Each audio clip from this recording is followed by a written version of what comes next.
Paris Paralympic தொடரில் இந்தியாவிற்கு மேலும் பதக்கம் கிடைத்திருக்கிறது. இதன் மூலம் இந்தியா வென்ற பதக்கத்தின் எண்ணிக்கை 25ஆக உயர்ந்திருக்கிறது. ஆண்கள் பாரா ஜூடோவில் 60 கிலோ எடை பிரிவில் வெண்கல பதக்கத்திற்கான போட்டியில் இந்திய வீரர் கபில் பர்மர் பிரேசிலின் எலிடன் டி ஒலிசியாரை எதிர்கொண்டார். இதில் கபில் பர்மர் 10-0 என்ற புள்ளி கணக்கில் வெற்றி பெற்று வெண்கல பதக்கம் வென்றார்.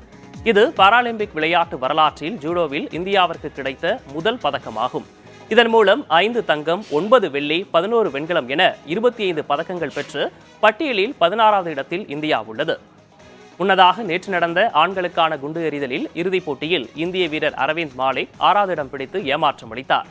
இன்றைய தினம் ஆண்களுக்கான ஈட்டி எறிதல், உயரம் தாண்டுதல், மகளிருக்கான பளுதூக்குதல், 67 கிலோ எடை பிரிவு, ஈட்டி எறிதல் ஆகியவற்றின் இறுதிப் போட்டிகளில் இந்திய வீரர் வீராங்கனைகள் பங்கேற்கின்றனர்.